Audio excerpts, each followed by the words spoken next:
Section 7.2 Inverse trigonometric function. We continue this. Recall from the previous section, we showed you that sine inverse, the graph of it, is bounded from negative pi over 2 to pi over 2, cosine from 0 to pi, and tangent between negative pi over 2 to pi over 2. We would like to see how to calculate something like this, the value of this by hand. Now, how do you calculate the value of this by hand? To do so, we take the underlined part. This is the procedure. We let it equal alpha. Let's say alpha equals tan inverse of 1/3. Right after I said that, when we have cosine alpha, remember the alpha is from negative pi over 2 to pi over 2 in the case of cosine. So if I draw a circle, cosine is somewhere here from negative pi over 2 to pi over 2. That's when it's positive. And now by definition from here I can get tan alpha to be 1/3. 1/3, notice it's positive. Tangent is positive only in this quadrant, not in the last quadrant, the fourth quadrant. So that tells us we can restrict this from 0 to pi over 2. So then cosine tan inverse of 1/3 we're trying to find is basically cosine alpha. But how do I get cosine alpha from here? Well, I have tangent alpha. The easiest way to do this is draw a right triangle. This is alpha. Tangent is opposite over adjacent. By the Pythagorean theorem, this is the square root of 10. Then this becomes cosine adjacent over the hypotenuse. Rationalize. So that gives me 3 square root of 10 over 10. That's all we need to know. That's the answer to this problem. Next one. Find the value of cosine sine inverse of negative 1/6.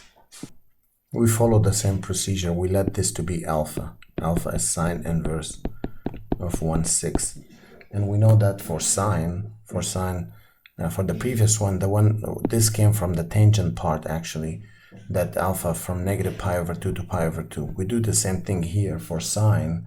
For sine, alpha is sine inverse negative pi over 2 to pi over 2. From here, sine alpha by definition is 1/6, which is positive. Actually, there's a negative there, negative 1/6. That's a negative 1. That's a negative 1. So it's negative, so we change that to negative. So originally from negative pi over 2 to pi over 2, but since it's negative, alpha must go in that quadrant. So alpha becomes from negative pi over 2 to less than 0.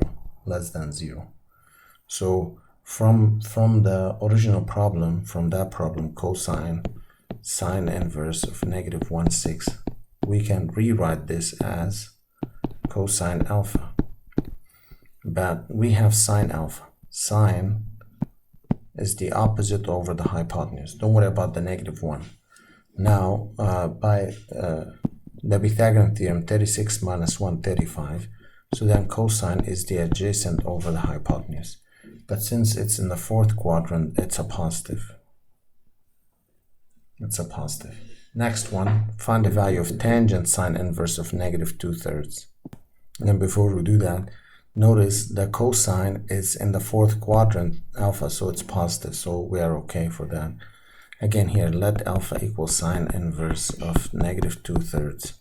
So sine alpha is negative 2/3.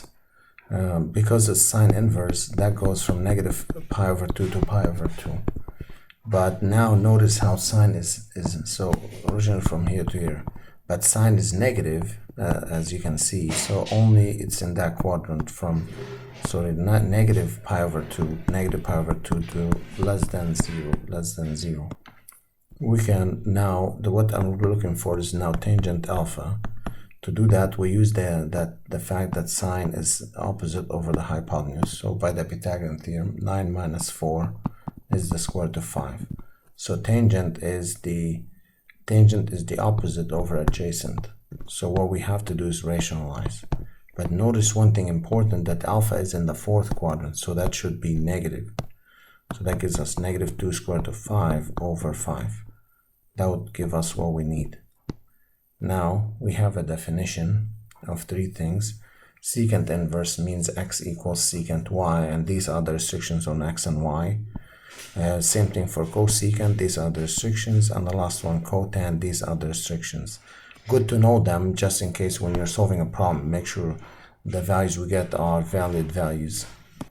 So we can look at an example, find the value of secant inverse of 2. We always assumed it's alpha, and based on the restrictions that you see here, the alpha must go from 0 to pi and can be pi over 2. So then we get secant alpha as 2. I would convert to cosine by doing the reciprocal, and there's only one value from 0 to pi that gives me cosine alpha is 1/2, which is pi over 3. Next one, write cosine tangent inverse of x as an algebraic expression containing x. We're not asking for the exact value, but just something in terms of x. So what do we do with this one? We let alpha equals tan inverse of x, where alpha from negative pi over 2 to pi over 2 for tan inverse. So then automatically tan inverse is x, or x over 1. We can use a right triangle here. This is alpha. Tangent is the opposite over adjacent. By the Pythagorean theorem is 1 square plus x square. So now what we're looking for, cosine tan inverse of x, is cosine tan inverse is alpha. And what is cosine alpha from here? By the triangle is the adjacent over the hypotenuse. And you can leave it like so. Last example, we do the same for cosine of secant inverse of x. So to do that, what we have to do is we let secant inverse to be alpha. So let alpha equals secant inverse of x. So secant x equals alpha. So we know alpha for secant, the condition is alpha from 0 to pi, but it can be pi over 2. So from secant, we know we can draw a right triangle. This is alpha. Secant is, so secant alpha is x here. Secant alpha is x, or x over 1. So secant, if you want to get from here, if you do reciprocal, cosine would be 1 over x. So what I'm looking for, we're looking for cosine secant inverse of x, which we called it alpha. So cosine alpha, I just found it's 1 over x. So I don't need that triangle.